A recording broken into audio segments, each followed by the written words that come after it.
안녕하십니까. EBS 입시 대표 강사 윤인구입니다.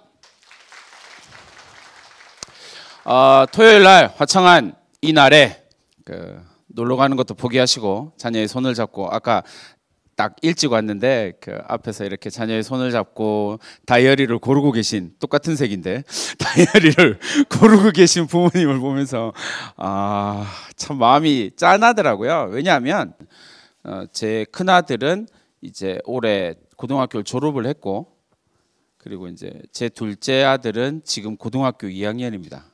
곧 또 한 번의 입시를 치러야 되는 그런 부모라서, 앉아 계시는 부모님들이 어떤 마음일지가 정말 헤아려져요. 저도 곧 바로 보냈고 또 한 놈을 더 보내야 되는 상황이라서. 혹시 고3 학부모님들 손 들어보실까요? 네. 1학년, 2학년 학부모님들, 네, 반반 정도 되시네요. 자, 이게 이제 2019학년도 대학 입학 인원수입니다. 이게 뭐 워낙 언론에 많이 나왔던 이야기니까 크게 의미가 없을 거라고 생각하고요. 수시가 73.7%고 역대 최고입니다. 2018학년도에 73.7%고요. 올해 76.2%입니다. 그러니까 수시 전체로 놓고 보면 거의 8대 2에 준하는 정도의 수시 비율입니다. 그렇기 때문에 어쩔 수 없이 우리가 수시를 좀 더 고민할 수밖에 없는 부분들이 분명히 있습니다. 근데 원칙상으로 놓고 본다면 저게 76대 23이긴 하지만 76을 다 채우지를 못하거든요, 수험생들이. 그래서 수시는 대체로 65 정도에서 결정됩니다. 작년 수시가 67 정도에서 결정됐거든요. 그러니까 수시 73%지만 결국은 정시로 이월되는 인원들이 좀 있어서 그렇게 놓고 보면 대체로 65대 35 정도가 나옵니다. 최종적으로는 그렇게 나오더라고요. 거의 비슷하게 나옵니다. 매년 똑같거든요. 재작년은 6대 4였고요. 작년은 조금 더 수시가 많아졌고, 이런 식으로 나온다라는 거. 그러니까 76대 23 이렇게 생각하시되, 재학생이니까 재학생은 90대 10 생각하시면 됩니다. 90대 10 생각하시면 됩니다. 그러니까 자녀가 고3이고 이러면 이제 부모님과 이런저런 이야기하면서 난 도저히 내신은 안 돼서 정시파로 가겠다고, 나는 정시 파이터가 되겠다고 이렇게 얘기하는데 꿈 깨라고 전해 주십시오. 제발 부탁인데, 정시 파이터 재학생들 하는 거 정말 괜찮아요.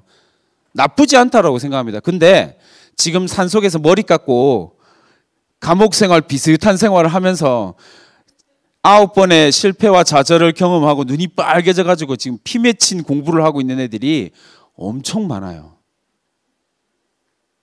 그 학생들이요, 성적 엄청 잘 나오거든요. 그 학생들이 정시 파이터, 와, 얼마든지 환영해 줄게 막 이러고 있어요. 근데 거기에 대놓고 힘들어요. 현실적으로요. 정말 힘들거든요. 그러니까 재학생은 90, 생각상 심리적으로는요, 수시 90, 정시 10이라고 생각하시는 게 맞습니다. 그렇게 준비를 하셔야 돼요. 지금 아무리 고3이라고 할지라도요. 반드시 준비해야 될 것들이 있거든요. 그걸 여러분들이 생각하시면 될 것 같고요.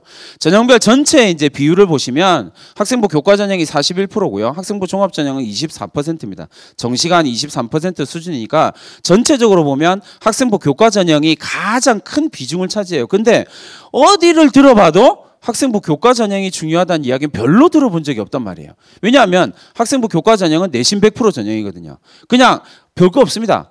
이 학생부 교과 전형은 거의 대부분의 학교가 컴퓨터에다 내신 집어넣고 쭉 돌려서 내신 줄로 쫙 세웁니다. 고등학교 상관 안 해요. 종류 상관 안 하고 그냥 집어넣고 돌리거든요. 컴퓨터로 돌립니다. 그러면 어떤 학생이 뽑혀갈까요? 1위 뽑혀갑니다. 본 적도 없으시죠?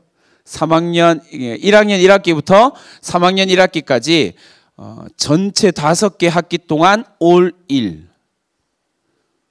근처에 본 적 있으세요? 축하드립니다.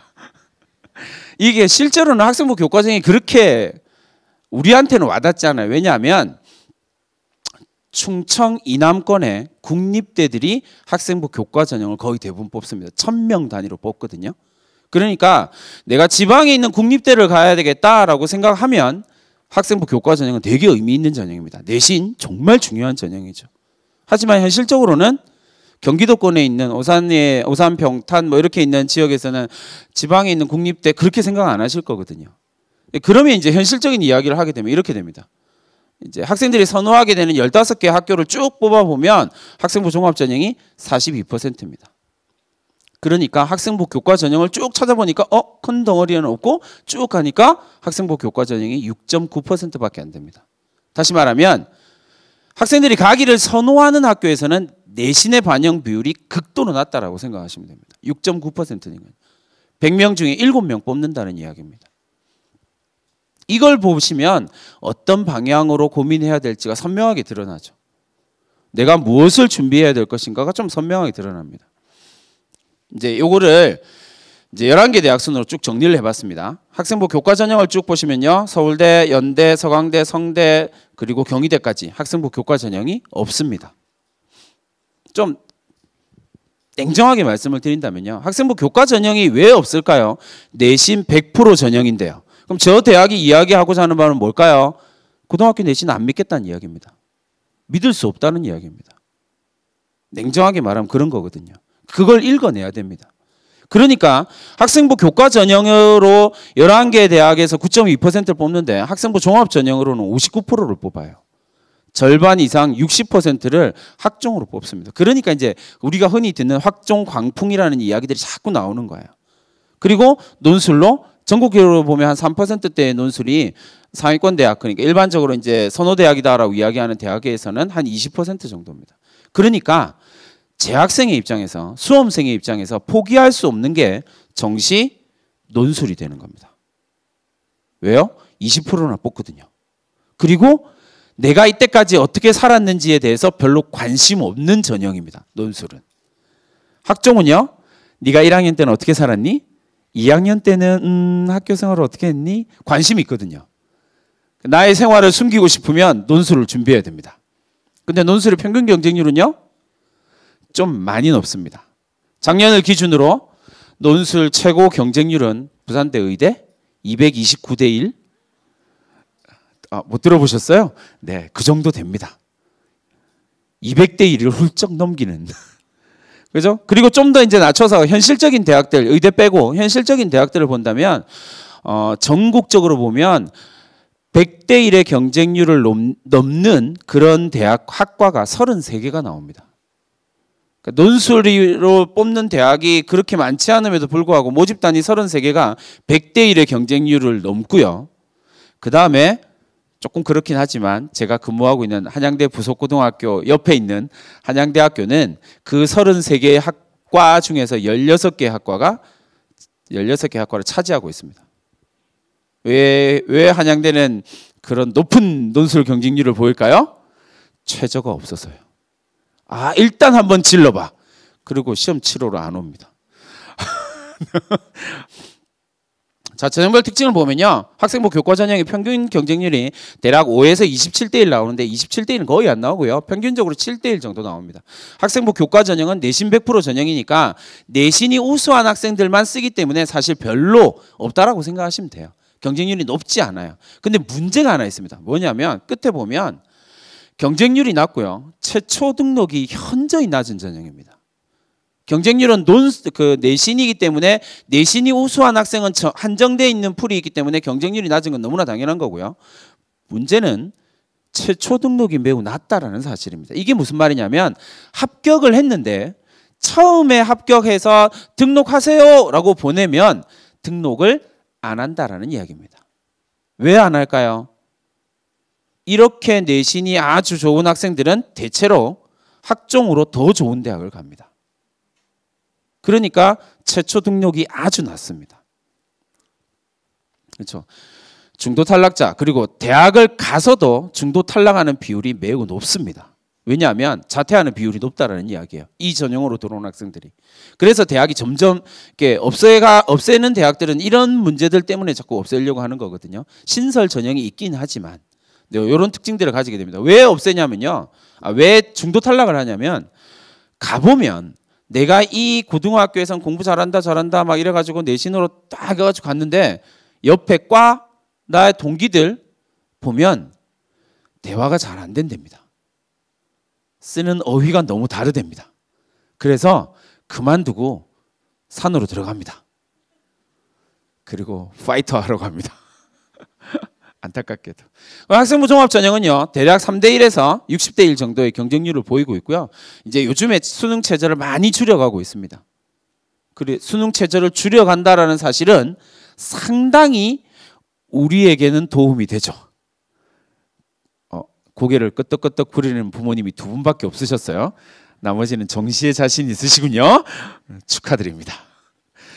합격생의 범위가 아주 넓습니다. 이건 나중에 제가 자료를 한번 보여드릴게요. 그리고 학생부 종합전형은 전략이 매우 중요합니다.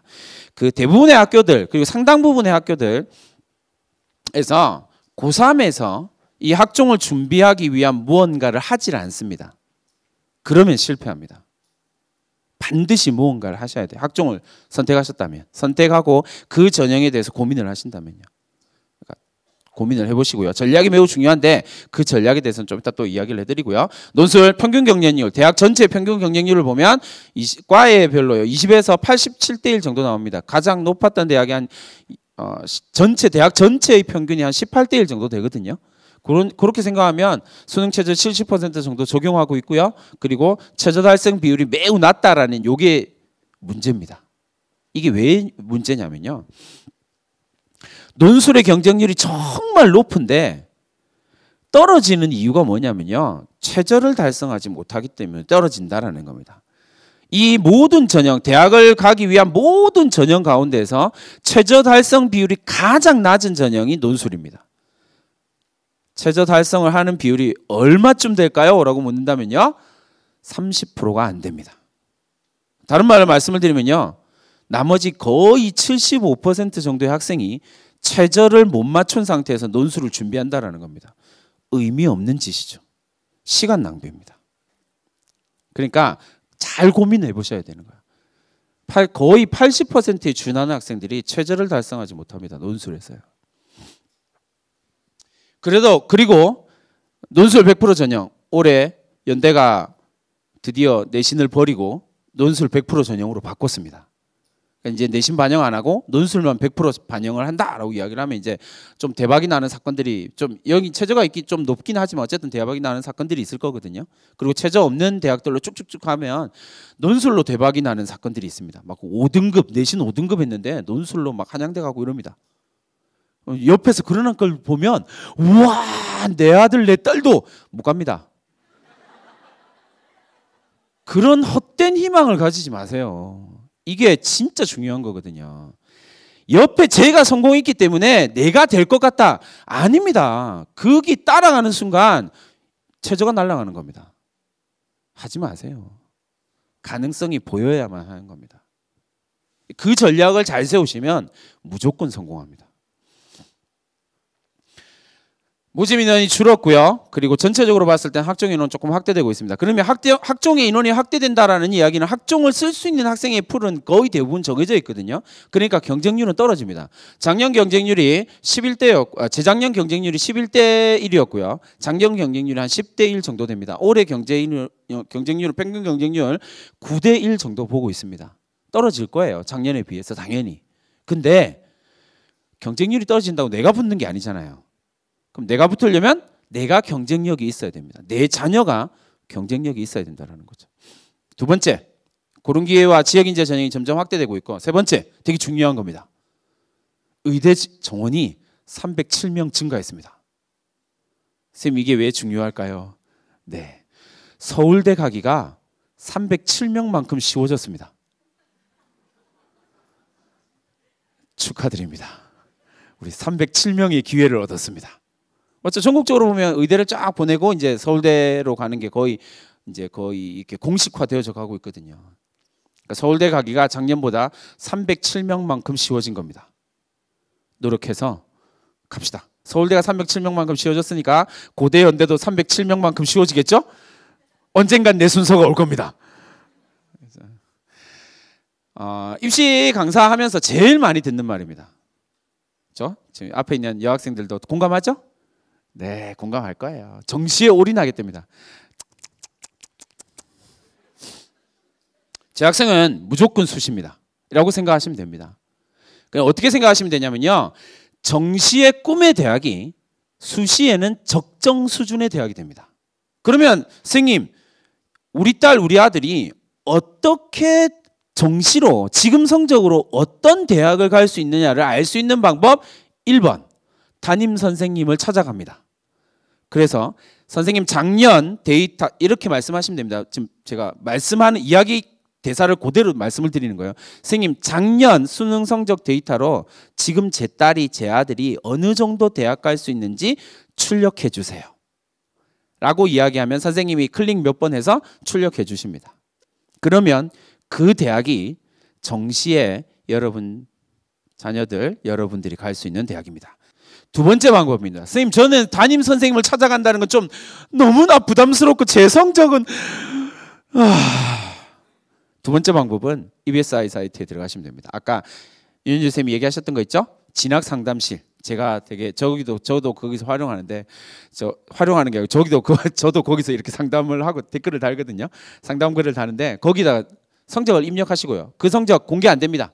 어떤 경우에도 공개 안 됩니다. 선생님만 답변하는 저만 볼 수 있습니다. 다른 선생님도 또 못 봐요. 18시간 답변하는 저만 볼 수 있거든요. 그러니까 성적 올리세요. 괜찮아요. 올리시고요. 이렇게 질문하시면 됩니다. 이 성적으로 갈 수 있는 모든 대학을 알려주세요. 상담 선생님을 죽이는 일입니다.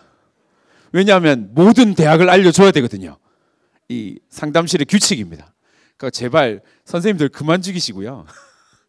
그냥 이 성적으로 갈 수 있는 대학을 조금 알려주세요. 이렇게 타협을 합시다. 그렇게 하면 그 성적으로 갈 수 있는 대학을 쫙 보여줍니다. 간단하죠? 일단 부담스러운 고3 담임을 만나지 않아도 됩니다. 라고 하는 장점이 있습니다. 활용해 보세요. 그러고 난 다음에 이제 뭐 해야 되냐면 수시 전략을 세우셔야 됩니다. 그 대학이 베이스입니다. 정확하게 하셔야 진단을 정확하게 하셔야 처방을 제대로 할 수 있습니다. 그래야 수시 전략을 세울 수 있거든요. 네, 띵띵띵 다음으로 넘어가랍니다. 수시학생부 교과에 대한 이야기입니다. 이화여대 고교 추천 전형이고요. 400명 모집합니다. 올해 이화여대가 심각한 도전을 시작합니다. 제 입장에서 심각한 도전을 시작합니다. 뭐냐면요, 작년까지 단계형이었거든요. 이게 단계형이었습니다. 단계형은 뭐냐면 1단계 내신으로 컴퓨터 돌려가지고 내신 선발 쭉 뽑아. 이화여대는 일반고 전형입니다. 일반고만 쓸 수 있습니다. 이 고교 추천 전형은 일반계 고등학교만 쓸 수 있거든요. 그래서 일반계 고등학교 여학생들이 쭉 쓰면 쭉 뽑아가지고 1단계에서 내신으로 필터링하고 그 다음에 면접을 받습니다. 근데 올해부터는 이화여대가 원서를 쓰면 무조건 면접을 하게 됩니다. 작년 경쟁률 6대1이었고요. 400명이면 2,400명을 면접하겠다는 야심찬 포부를 밝혔는데 무섭네요. 근데 어쨌든 내신이 아주 좋아야 됩니다. 성적은 비슷비슷하니까 조금 더 보여드리겠습니다. 중앙대학교 학생부 교과 전형이 417명이 있고요. 학교장 추천 전형 150명을 만들었습니다. 근데 이게 150명인데 이걸 학과별로 쭉 나누면 학과별로 2~3명입니다. 그러니까 진짜 가기 힘든 전형이죠. 내신이 아주 좋아야 됩니다. 그렇게 생각하시면 될 것 같고요. 그 다음에 비교과 서류 40, 비교과 이렇게 들어가는데 이 비교과는 거의 대부분 다 출결, 그 다음에 봉사활동 정도입니다. 출결 3일 이상 결석하면 마이너스 1점 이렇습니다.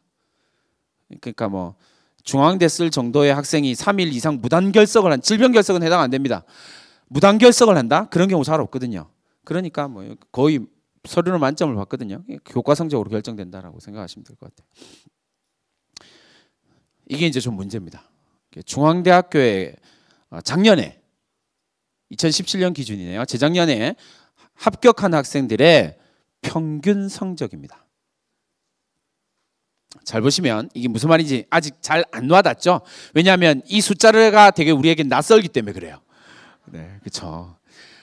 미디어 커뮤니케이션 학과 1.27입니다. 이 1.27이란 말의 의미는 뭐냐면요. 중앙대 문과 학생이니까 국어, 영어, 수학, 사회입니다. 한 학년에 한 학기에 대체로 국어, 영어, 수학, 사회 이러면 5과목에서 6과목, 좀 많으면 7과목까지 6과목을 평균으로 잡거든요. 6과목을 잡으면 6과목 5개 학기 총 30과목에 내신 평균이 1.27이라는 이야기입니다. 상관없는 이야기에 빨리 넘어가야겠죠? 큰일 났습니다. 1.27 그렇죠. 그러면 대충 계산을 한번 해봤습니다. 2등급이 한 3개쯤 있으면 됩니다. 그러니까 30개 과목에서 2등급 3개 나오면 중앙대 미디어 커뮤니케이션 학과를 학생부 교과 전형으로 갈 수 있는 겁니다. 근데 쉽지 않겠죠?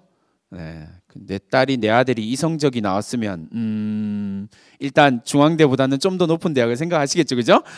그렇습니다. 그래서 비슷하게 나옵니다. 근데 조금 놀라운 사실은 그 다음 학교입니다. 네, 일단 이거 먼저 설명하도록 할게요.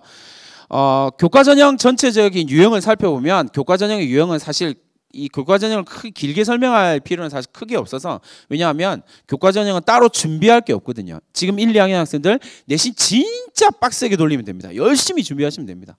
그게 교과전형의 준비 끝입니다.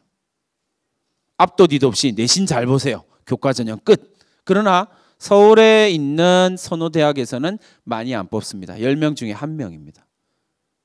그렇죠. 또 이렇게 제가 말씀드리면 부모님들은 꼭 그렇게 생각하더라고요. 그렇지. 내 딸, 내 아들은 그 10명 중에 꼭 1명일 거야. 네. 교과전형 교과 100%요. 서울시립대, 숭실대 뭐 이런 학교들이 있고요. 그 다음에 교과 비교과로 갑니다. 금방 보여드렸던 중앙대 정도의 개념이고요. 그리고 교과 면접인데 이제 일괄 전형이라는 말은 교과 면접, 위아래 말씀드렸죠. 면접 교과 내신과 면접을 한 방에 점수로 끝내버리겠다라는 이야기고요.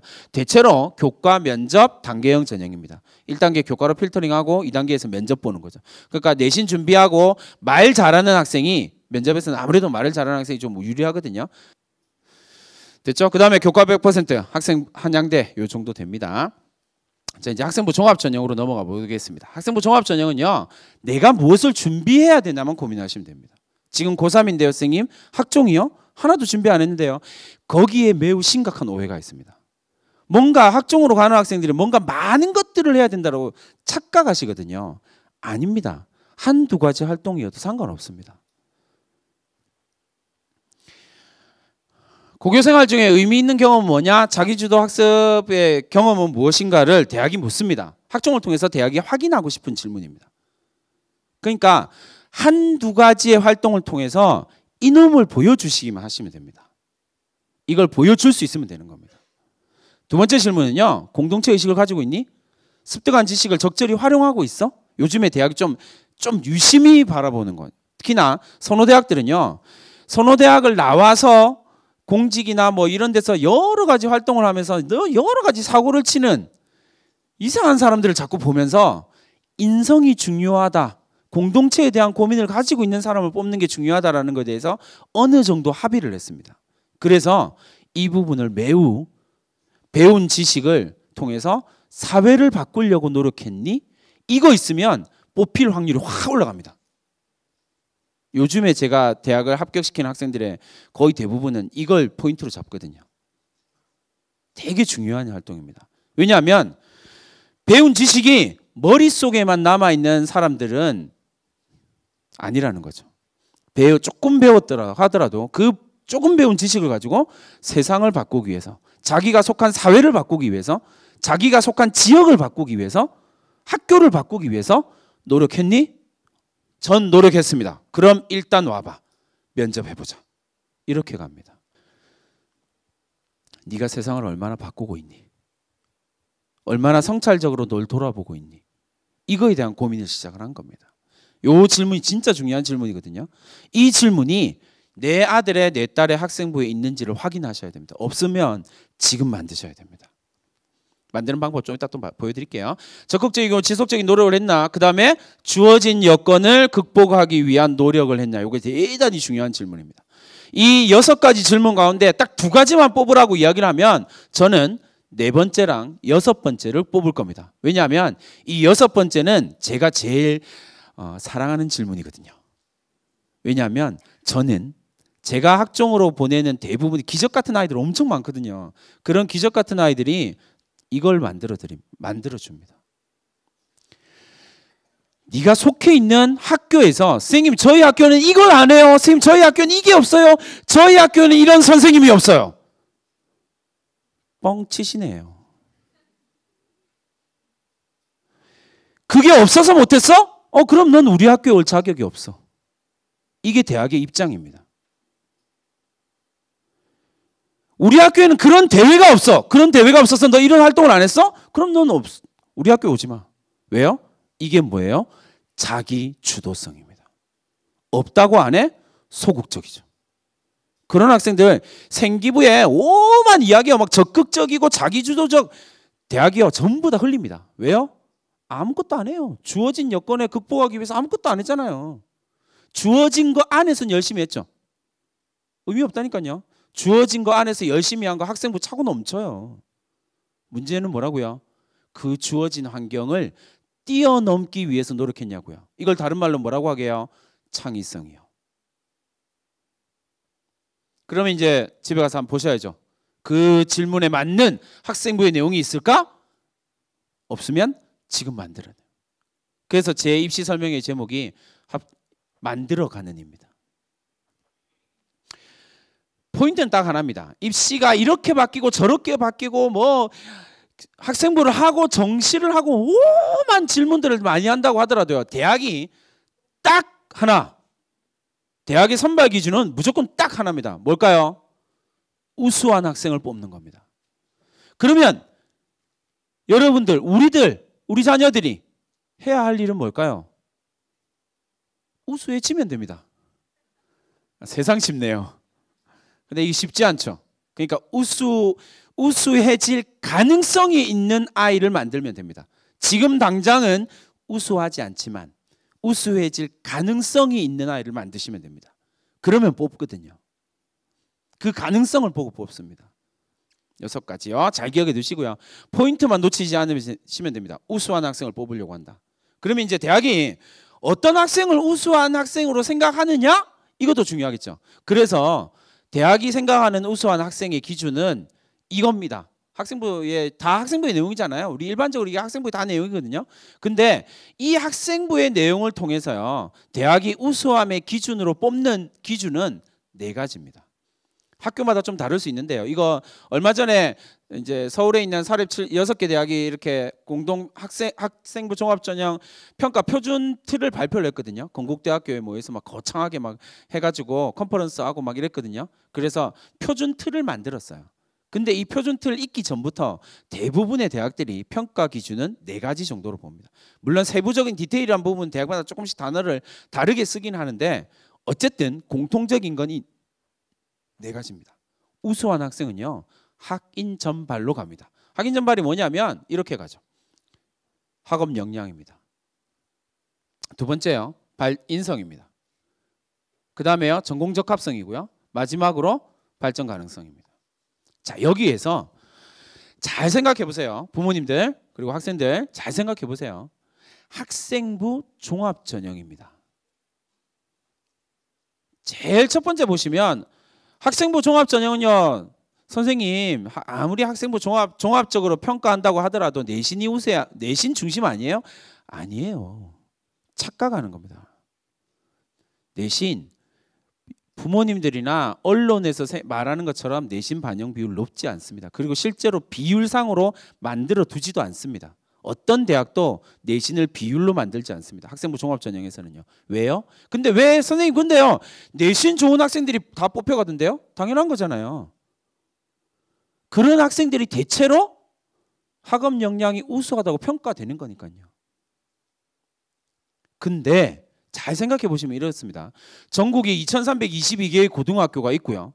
그 고등학교에 1등만 쭉 뽑아도요. 2322명이에요. 맞잖아요. 우수한 학생이 거기 없을까요? 있어요. 1등급인 학생 당연히 있죠.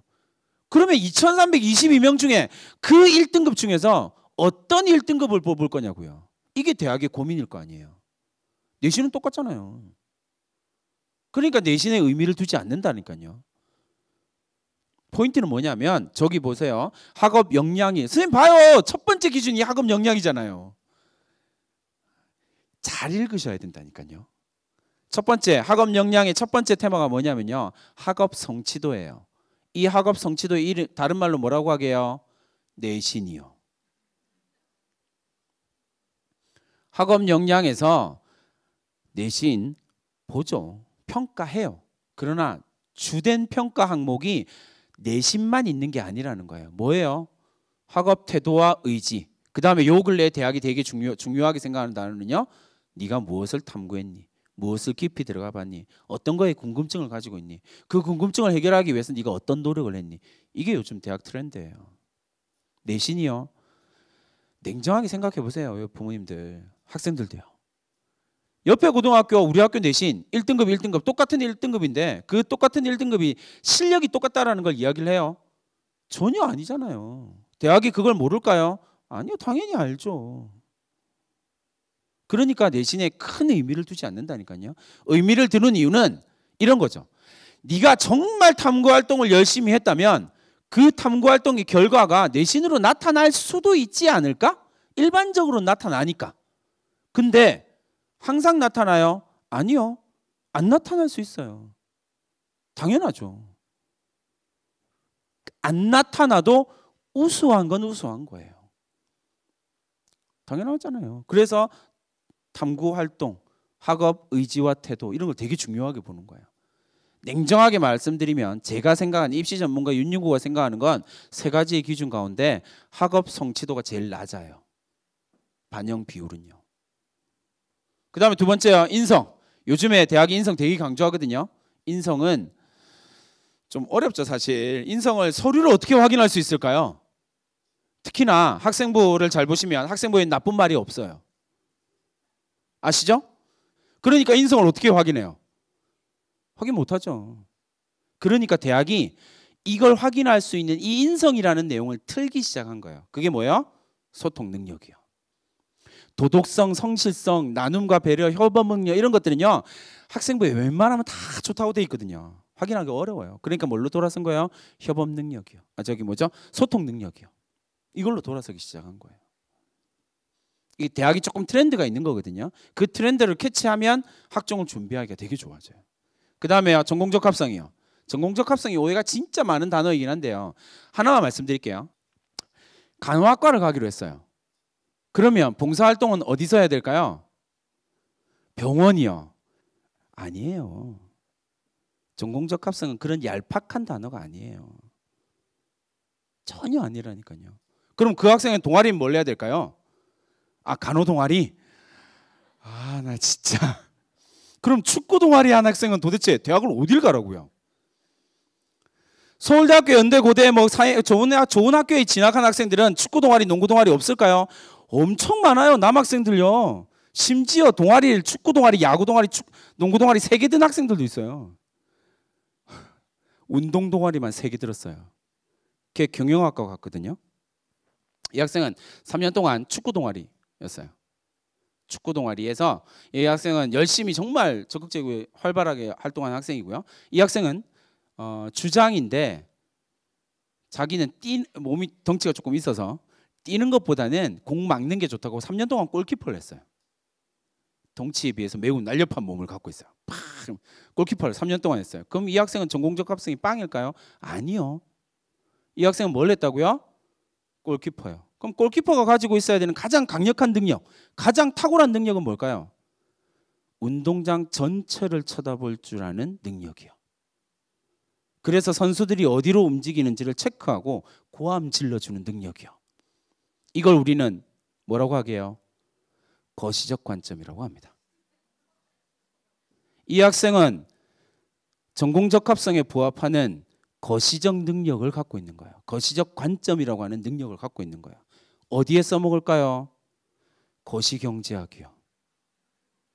이게 전공적 합성이에요. 이걸 모르니까 동아리는 농구 동아리 안 돼. 아유, 왜 이러세요? 농구 동아리 열심히 하세요. 열심히 하고 그 대신 동아리의 내용에 제발 농구 동아리의 내용에 드리블을 잘하며 이런 거 적으면 어떻게 할 수가 없어요. 저도 드리블 잘하는 거를 어떻게 할 수는 없잖아요. 이 드리블 잘하는 능력은 성실함을 표현하는 거 말고는 없어요. 그렇잖아요. 전공적 합성을 찾아내야죠.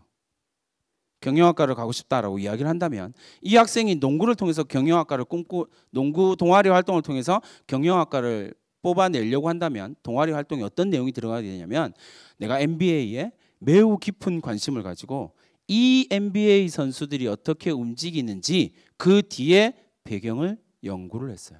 탐구 활동을 찾아봤어요. 그래서 FA 시장이 예측 보고서를 만들어 봤습니다. 이게 전공 적합성이라니까요. 어떤 활동이 아니라 그 활동을 어떻게 했냐가 중요한 거예요. 전공 적합성이요. 제발. 그렇죠? 발전 가능성. 제가 제일 좋아하는 거요. 그리고 마지막에 뭐요? 경험의 다양성을 되게 중요하게 생각합니다. 서울대가 되게 중요하게 생각하는 부분이기도 하고요. 또 선호대학들에서 경험의 다양성을 요즘 되게 중요하게 생각해요. 근데 잘 생각해 보세요, 여러분. 고등학생이 도대체 경험의 다양성이라고 할 만한 게 뭐가 있을까요? 그럼 경험의 다양성을 하기 위해서 놀러 다녀? 어디 가서 어디가 체험하라고요? 아니에요. 뭘까요? 책 좀 읽으라고요. 제발 책 좀 읽으라고요. 이게 경험의 다양성이에요. 어디 가서 경험하는 것도 참 좋은데 책 좀 읽으라고요. 이게 경험의 다양성이에요. 입학사정관들이 대놓고 이야기를 하는 거예요. 경험의 다양성이요? 네, 책 읽어야죠. 책을 통한 경험해야죠. 너무 안 읽어요. 대학들이 아까 학종 이야기했잖아요. 대학들이 어느 정도까지 조사를 하냐면요. 그 학교의 도서관의 대출 그것까지 자료들까지 넘겨받아요. 학생들이 그 학교 학생들이 도대체 도서관에서 책을 얼마나 빌리는지를 확인한다니까요. 그러면 여러분들이 다니고 있는 고등학교에 도대체 독서는 많이 할까요? 책 읽는 학교일까요? 라고 이야기를 한다면 의문점을 가질 수밖에 없죠. 책을 안 읽으니까. 그죠? 그런 고민하셔야 됩니다. 자, 이 부분은 조금 중요한 부분이긴 한데요. 어쨌든 여기 보시면 인성, 학업 역량, 전공적 합성, 발전 가능성. 선생님 제가 이게 네 가지를 보여드리고 이 네 가지를 학생부에서 어떤 영역에서 확인하는지를 정리를 해본 거예요. 네, 사진은 열심히 찍으셔도 되는데 어디 제발 올리지는 말아주세요. 네, 이거 그러니까 이 대학이 우수하다라고 하는 이 우수함의 기준을 학생부에서 어느 항목에서 확인하는지를 본 거예요. 그러니까 소통 능력이다라고 이야기를 하면 제일 많이 보는 게 어디냐면 봉사활동에서 통해서 보는 거예요. 이 학생이 세상과 어떻게 소통하는지는 다른 영역에서도 확인하긴 하지만 봉사활동을 특히나 중점적으로 확인한다라는 이야기입니다. 마찬가지에 대한 이야기가 되겠죠. 그 다음 커트에도 똑같은 이야기를 했습니다. 나머지로 인성, 학업 역량, 전공적 학성, 발전 가능성을 어디에서 확인하느냐라고 이야기를 하면 이 부분이 가장 중요하다라는 이야기를 할 수 있죠. 그리고 요즘에 대학들이 가장 중요하게 생각하는 것 중에 하나 학생부의 평가 항목 중에 교과도 중요한데요. 아까 말씀드렸던 것처럼 학생부 종합전형은 교과의 방점을 찍는 전형이 아니거든요. 뭐가 더 중요할까요? 학생부의 성적보다 학생부 교과 세특이 더 중요합니다. 대학이 요즘 아주 중요하게 보는 관점이거든요. 세특을 잘 보시면 문제는 오늘 집에 가서 자기 학생부 한번 혹시 없으면 월요일 날 가서 학생부 친한 친구들 학생부 다 출력해가지고 선생님한테 출력해달라고 해서 교과 세특을 한번 보세요. 좀 심각한 문제가 하나 생깁니다. 뭘까요? 친한 친구랑 나랑 교과 세특이 똑같습니다. 그럼 어떻게 해야 될까요? 다른 학생은 모르겠고요. 내 얘기는 적어주게 만들어야죠. 그럼 어떻게 해야 될까요? 친해야죠. 이게 제일 중요합니다. 친해야죠. 그래서 월요일 날 당장 가서 담임 선생님한테 공손하게 선생님, 지금까지 저희 모든 행동은 잊어주시고요. 제가 지금부터 잘하겠습니다. 공손하게 인사하세요. 진짜로요. 그리고 자기가 진학하고자 하는 학과에 해당하는 선생님한테 찾아가세요. 그리고 그 선생님을 자기 편으로 만드세요. 대학이 어떻게 평가하냐면요. 아까 맨 마지막에 행동 특성 종합 의견 있잖아요. 1학년, 2학년 때 선생님들의 대학은요. 추천서를 요즘 대학들이 막 없애고 있잖아요. 왜 없애냐면요. 추천서 필요 없어요. 왜요? 여기 있거든요. 1년 동안 이 학생을 쳐다본 선생님의 추천서가 여기 있거든요. 그러니까 필요 없죠. 없어도 돼요. 포인트를 맞춰서 하세요.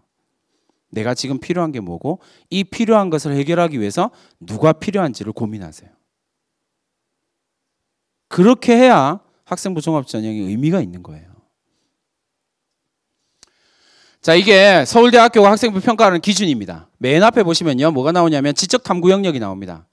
그 저 앞에 있는 내용이 자꾸 바뀌거든요. 학업 첫 번째 페이지가 학업 역량에 대한 이야기예요. 네, 교과에 대한 이야기를 막 물어보거든요. 근데 두 번째 페이지가 뭐냐면 지적 탐구예요. 잘 생각해 보세요, 여러분. 학업 역량, 그러니까 학업 성취도와 지적 역량은 서울대도 다르다라고 평가해요. 왜요? 진짜 다른 거거든요. 말도 안 되잖아요. 학교에서 객관식 시험 치는 거 가지고 이 학생의 능력이 모두 다 알 수 있다? 그런 게 어디 있어요, 세상에. 그건 말도 안 되는 소리거든요. 그러니까 네가 얼마나 지적인 탐구를 했니를 따로 평가하는 거예요. 가죠? 방과후 학교 활동 통해서 네가 얼마나 적극적으로 참여했니? 왜요? 모든 교과가 정규 교과에 개설되지 않아요. 그러니까 내가 개설되지 않는 교과에 관심을 가지고 탐구한 거는 매우 중요한 겁니다. 저희 둘째가 그 일반계 고등학교를 다니거든요. 그래서 저는 입시 전문가 윤윤구는 어떻게 했을까요? 가서 방과후 학교를 만들어. 아들한테 주문한 거예요. 너 이 분야에 대해서 되게 관심이 있으니까 이 분야 선생님 모시고 와서 사정해서 방과후 학교 만들어. 그럼 그 학생은 뭐가 되냐면요, 방과후 학교가 없는 학교에 갑자기 방과후 학교가 띡 한 개 생겼어요. 왜? 입학사정관은 그걸 궁금해하거든요. 왜? 그러면 이 학생은 뭐가 되는 거예요? 주어진 환경을 극복하기 위해서 노력한 학생이 되는 거예요. 선생님, 저희 학교는 그런 대회가 없는데요. 대회가 없어요? 교장실 찾아가세요. 교장 선생님, 저희 학교에 이러이러한 대회가 꼭 있었으면 좋겠습니다. 만들어지죠? 대학이 궁금해해요. 이 학교 왜 이런 대회가 갑자기 생겼지? 그럼 여러분들이 자소서에 쓰면 되죠. 제가 이 학교에서 이러이러한 활동을 하면서 이러이러한 것이 꼭 필요하다고 생각해서 이걸 만들었습니다. 주어진 환경을 극복하기 위해서 노력하는 학생. 자기주도적 학습 능력을 갖고 있는 학생으로 평가되는 겁니다. 그게 중요한 거예요. 그런 이야기들이 다 연결됩니다. 지적 호기심을 가지고 있니? 학업 역량 향상을 노력했니? 과제 해결 능력이 우수하니? 자기주도적 심화학습 기록이 있니? 이런 모든 것들이 연결되는 거거든요. 그 이야기예요. 네가 얼마나 그걸 뛰어넘기 위해서 노력했니? 그렇게 해서 붙는 겁니다. 경험의 다양성 말씀드렸죠. 책 좀 제발 좀 많이 읽으십시오.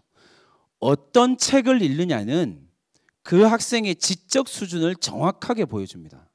그 책 수준만 보면 이 학생 성적, 지적인 능력이 딱 보여요. 내신이 정말 안 좋은데 책을 진짜 많이 읽었어.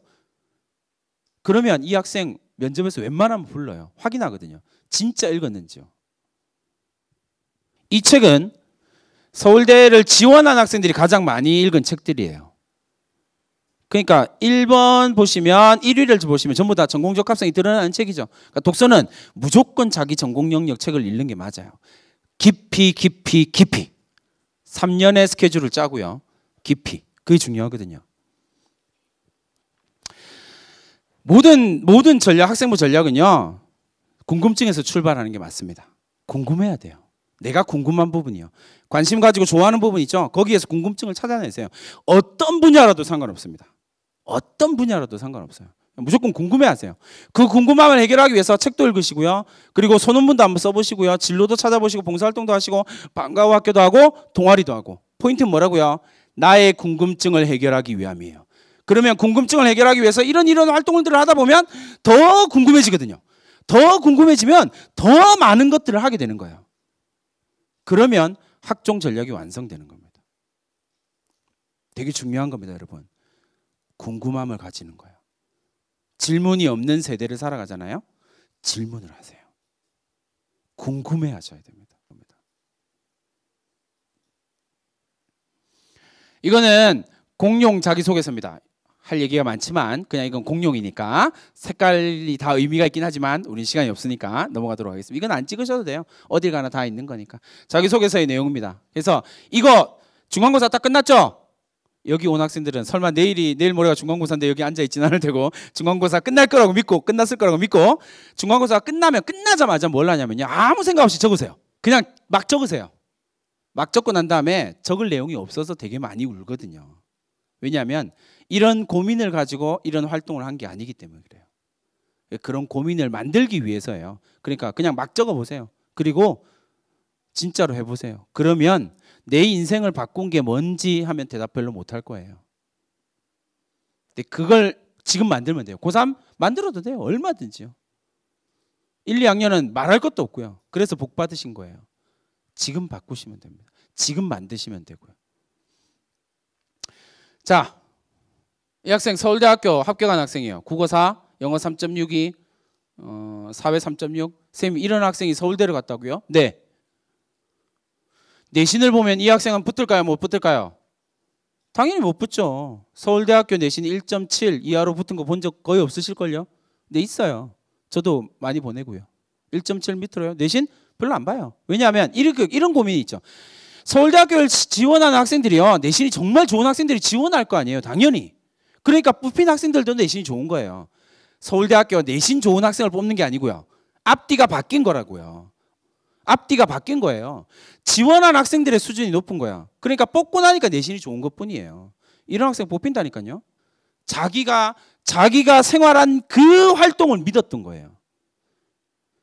자기가 가지고 있는 그 지적 호기심을 해결하기 위해서 치열하게 고민한 부분들을 믿었던 거예요. 그리고 서울대를 쓴 거죠. 쓴 것도 대단한 거예요. 그리고 붙었잖아요. 이 학생이 내용은요. 서울대 그 웹진 아로리에 다 공개되어 있어요. 갖고 오고 싶었지만 뭐 부모님들이 찾아보시는 것도 의미가 있으니까 이 학생의 학교 활동이 어떻게 했는지 자기소개서가 뭔지 독서 활동이 뭔지 서울대학교 매년 9명 딱 정해가지고 공개하거든요. 붙었어요. 이런 학생들 제법 있어요. 이건요 경희대학교 성적이에요. 그래서 경희대학교에 들어가려면 예를 들어서 경희대학교 영어학부에 들어가려면 전체적으로 보면 쭉 가시면 94예요. 100분이 94거든요. 수능 성적 100분이 94면 경희대학교 영어학부로 가는 거예요. 근데 내신이요. 학종으로는요. 네오르네상스 전형이요. 거기에 가면 영어학교의 합격자 평균이 얼마요? 3.10이요. 내신 3인데 경희대학교를 가요. 평균이요. 그럼 평균이면 앞에 아까 보여드렸던 것처럼 1, 2 엄청 많잖아요. 내 자식은 아니지만 전국인 1위 왜 이렇게 많은지. 근데 평균이 3이래. 그럼 뭐가 있어야 돼요? 당연히 5가 있어야죠. 그래서 이렇게 데이터가 나오는 거예요. 영어학부에 문 닫고 들어가는 학생이요? 6.7이요. 내신 6.7 경희대학교 영어학부. 이렇게 이야기를 하면 부모님들이 선생님 그거 특목고 아닌가요? 착각하시는 거예요. 일반고예요. 내신 6.7이요. 왜 갔을까요? 이거에 대한 고민을 하셔야죠. 그게 제가 앞에서 계속 이야기한 거예요. 그걸 하나씩 고등학교 생활을 실천하면 이렇게 되는 거예요. 이 학생은요. 잘 보세요. 전체적으로 봤을 때는 뭐에 대한 이야기냐면 법 하는 학생이에요. 근데 이 학생이 중대 경영학과를 써갖고 왔어요. 그리고는 중대 경영을 원서 접수하고 이제 와가지고 선생님한테 자기소개서 좀 어떻게 해달라고 고민하죠. 어떻게 해결이 안 되잖아요. 근데 이 학생을 제가 고민을 하면서 만들어낸 진로가 뭐냐면 이거예요.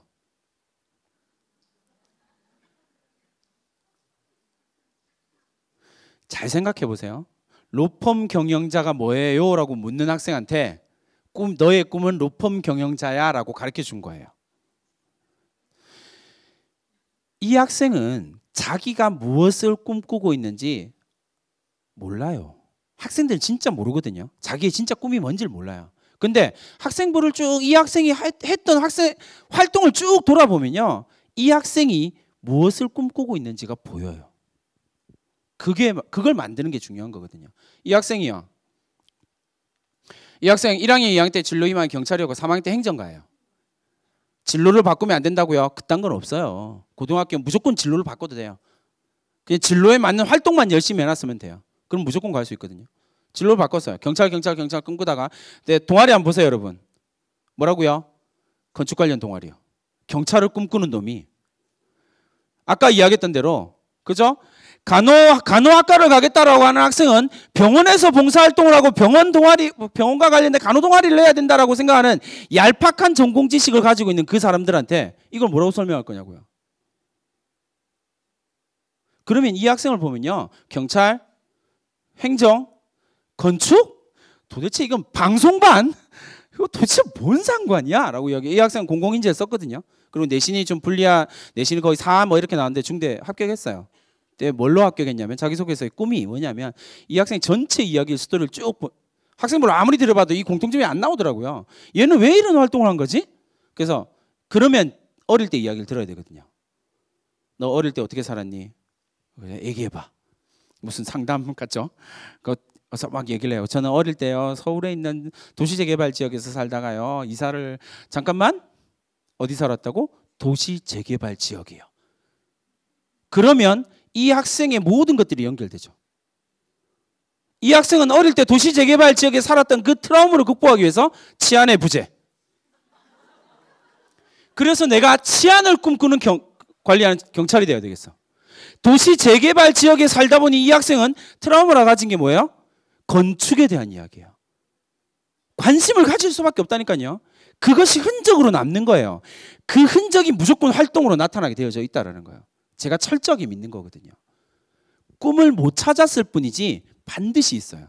지가 뭘 하고 싶은지 모를 뿐이죠. 그래서 이 학생은요, 꿈을 뭘로 만들어줬냐면 도시재생 행정 전문가라는 꿈을 만들어줬어요. 그리고 합격을 하는 거예요. 엄청 많아요. 여러분들이 무엇을 하고 싶은지 몰라도 상관없고 여러분들이 학교 활동을 무엇을 했는지 상관없어요. 근데 그 활동을 통해서 내가 무엇을 보여주고자 했는지를 정확하게, 그게 제일 중요한 거예요. 학종에서는요. 대학별 전형을 보시면요, 고려대학교가 올해 학교 추천 2로 바꿨죠. 학교 추천 전형으로, 고교 추천 전형에서 학교 추천 전형으로 바꿨습니다. 이름을 바꾼 이유가 있긴 한데 그건 좀 다음에 기회가 되면 말씀을 드리고요. 학교 추천 전형으로 바꿨습니다. 그러고 난 다음에 최저가 좀 높죠. 그러니까 쉽게 말하면 저는 돌아다니면서 꼭 이런 이야기를 해요. 최저를 맞추시면요, 모든 대학을 쓸 수 있는 권리를 드립니다. 그런 권리를 좀 가지세요. 최저 안 어렵거든요. 이 정도면 돼요. 세계영역 합 5요. 쉽지 않죠? 쉽지 않죠. 당연히 안 쉽죠. 퍼센테이지만 따져도 대한민국의 몇 %인데요. 쉽지 않아요. 그러나 목표가 1등급 111보다는 낫다라는 거죠. 허황된 목표 112를 목표로 하지 마시고요. 최저를 목표로 해서 공부를 하세요. 그게 중요한 겁니다. 최저를 못해서 떨어지는 학생의 비율이 압도적으로 높다라는 거 생각하시고요. 끝까지 수능 공부를 하시는 게 맞아요. 경희대학교, 중앙대학교, 한양대학교는요, 맨 끝에 보면 최저가 없어요. 그러면 어떻게 될까요? 경쟁률이 매우 높습니다. 경쟁률이 매우 높아요. 당연한 이야기겠죠, 그죠? 이렇게 여러분 생각하시면 될 것 같습니다. 유형을 이제 학종의 유형을 살펴보시면 이제 가장 일반적인 게 서류 면접 유형이에요. 그러니까 서류 1단계 하고요. 그 다음에 2단계로 면접을 하는 거예요. 아니면 서울대 직윤처럼 서류와 면접을 통으로 한꺼번에 일괄로 끝내는 경우요. 그게 아니면 교과의 내용과 서류 학생부의 내용을 좀 결합시키는 형태예요. 그게 단계형이냐 일괄이냐 이런 형태로 바뀌게 되는 거고요. 그 다음에 마지막으로 학생부 100% 전형, 한양대 같은 전형이 있어요. 이렇게 왜 이걸 말씀을 드리냐면 여러분들이 지원하려고 하는 대학과 학과는 반드시 정하셔야 돼요. 지금 1, 2학년은요 얼마든지 바꿔도 상관없으니까 지금 무조건 정하세요. 끌리는 곳을 정하세요. 그 끌리면 반드시 이유가 있거든요. 그 다음에 3학년은 지금 딱 정해놓고 분석을 시작하셔야 돼요. 그래야지 내가 무엇을 준비할 것인가가 정해지거든요. 경희대학교 평균 등급입니다. 학생부 교과 전형, 학생부 종합 전형으로 합격한 학생들은요, 경희대학교 학생부 종합 전형으로 합격한 학생들의 평균 등급이에요. 교과 전형보다 훨씬 낫다라는 걸 알 수 있겠죠. 역시 평균입니다. 그리고 처음에 말씀드렸던 것처럼 학종은 합격자의 내신 스펙트럼이 아주 넓습니다. 아까 보여드렸던 것처럼 아주 넓어요. 그러니까 사실 이건 의미 없어요. 의미 없긴 하지만 궁금해 하시니까 보여드리는 거예요. 이 정도야 된다라는 건. 그러면 선생님, 제가 국어국문학과 가는데 저희 아들 저희 딸 내신이 2등급인데 안정권이네요. 아니요. 아니라니까요. 그냥 결과만 보니까 이렇더라고요. 결과치예요. 이걸로 대학을 가는 게 아니라고요. 절대로요. 논술 전형입니다. 논술 전형도 참 할 말이 많긴 하지만 부모님들이나 학생들을 너무 지금 오래 앉혀둔 관계로 빨리 지나가도록 하겠습니다. 논술 연세대 100% 올해 도전해 봄직하죠. 하나의 조건만 충족시키면 됩니다. 뭘까요? 대한민국에서 가장 높은 최저. 의대를 제외하고 가장 높은 최저를 충족시키면 됩니다. 근데 쉽지는 않아요. 그러니까 조금 고민을 해보시고요. 그 다음에 나머지는 60% 이상에서 80%까지 학생부 20%는 아까 말씀드렸던 것처럼 출석이나 봉사활동이 거의 대부분입니다. 반영 안 한다고 생각하시면 되는 거고요. 논술 전형으로 뽑습니다. 내신 안 봅니다. 못 보도록 되어져 있어요. 프로그램상 막혀져 있습니다. 그러니까 오해하지 마시고요. 논술 전형 이렇게 보시면 될 것 같습니다. 논술 전형을 보시면 최저학력 기준이에요. 4과목입니다. 연대는 4과목으로 갔거든요. 영역이 아니라 과목이에요. 그래서 4과목에 합칠 이렇게 되고요. 한양대학교는 논술 학생부 종합 전형이 30% 정도 들어가는 논술 전형이고요. 중앙대학교 최저를 보시면 됩니다. 어쨌든 최저를 맞추면 논술의 경쟁률이 뚝 떨어진다고 생각하시면 됩니다. 됐죠? 2018년 11월 15일까지요. 오늘 201일 남았습니다. 고3들은 지금 난리가 났죠. 내일이면 200일이고요. 월요일 학교 가면 중간고사와 함께 199일이 됩니다. 그렇죠. 200일 남았는데요. 28주입니다. 일요일 28번 남았습니다. 일요일 28번이 됐지 80번이 될지 네, 가슴 아프지만 누군가는 재수를 하니까 지금 결정하는 겁니다. 8월 31일이 되기 전에 학생부를 완성하십시오. 선생님이 제가 말씀드렸던 것들을 베이스로 완성하십시오. 이렇게 이야기를 하면 그래도 좀 많이 남은 것 같죠? 28주. 에휴, 수능은 언제 결정되냐면요. 40일 뒤에 결정됩니다. 수능 성적이라고 보시면 됩니다. 뭘까요? 6월 모평이요. 그 성적에서 안 바뀝니다. 너무 냉정하게 말씀드리나요? 그 성적에서 거의 안 바뀝니다. 그것도 좀 잔인하다고요? 죄송합니다. 그 성적에서 정말 조금 바뀝니다. 한 4% 바뀝니다. 그 성적에서 한 4% 오르거나 내립니다. 안 바뀐다고 보시면 돼요. 수능은 며칠 남았다고요? 40일이요. 6주 남은 셈입니다. 그 6주 동안 얼마나 열심히 하느냐에 따라서 여러분들이 쓸 수 있는 대학의 수준이 달라지는 겁니다. 최저만 맞추면 된다는 그 목적을 가지고 끝까지 밀고 나가는 여러분들이 되면 좋겠습니다. 제가 제일 좋아하는 시 구절 중에 하나입니다. 학생들한테 늘 이야기하고 싶은 이야기고요. 부모님들은 해당 사항 없으시니까 안 찍으셔도 돼요. 저 아득하고 먼 아직과 이미 사이에서 하루하루 성실하게 몸으로 생활로 아직 대학을 가지 않았으나 이미 대학을 간 것처럼 아직 대학에 합격하지 않았으나 이미 대학에 합격한 학생들처럼 하루하루 몸으로 생활로 최선을 다해서 자기의 삶을 아름답게 꾸밀 수 있는 여러분들이 되면 좋을 것 같습니다. 이상 EBS 입시 대표 강사 윤윤구였습니다.